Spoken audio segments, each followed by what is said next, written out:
Welcome to Real Talk. I'm Regie Ford, your host. On today's show, we have Marty Jewel. Welcome, Marty. Thank you. Yes, glad to be here. How you doing? I'm fine. Former city council, strong advocate in Richmond, very astute on the politics of what's going on in Richmond, and we have several questions we want to talk to him about today.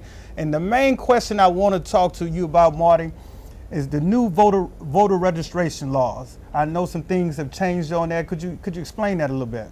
Well, there was a time when the Crusade for Voters or anyone in the Crusade or NAACP or anyone could actually take applications for voter registration out to the neighborhood, knock on doors, go out to grocery or to the malls and sign people up. Today, you can only do up to 24 applications without having to be trained and certified to do voter registration. And a lot of people don't know that. That started last year.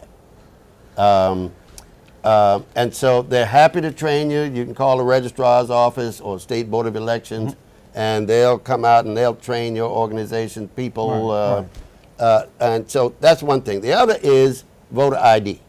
You have to have an acceptable voter ID when you go to vote in November. What's an acceptable voter ID? Well, anything, student ID from a state university. Okay.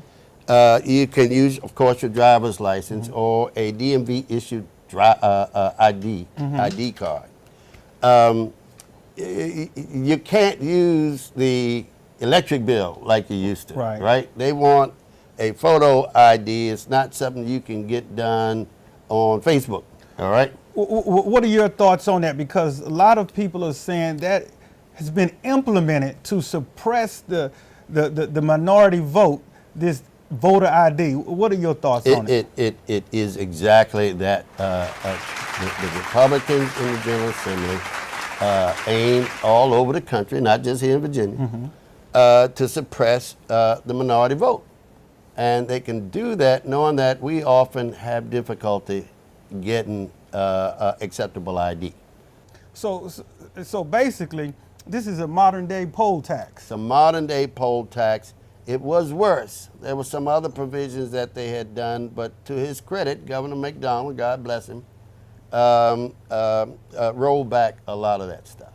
Well, you mentioned Governor McDonald, and Governor McDonald, as far as I know, you can clear this up for me, he has implemented something, well, he hadn't implemented, but he carried it out where he, not expunging, but he was giving civil rights back to a lot of the felons. Now, he's a Republican, and so that will help the minority vote somewhat, wouldn't you agree? Well, of course it will. Let's make it real clear. There are a lot of white folks who have lost their right to vote and their civil rights. But the numbers are disproportionate for people of color who wind up with those convicted felons.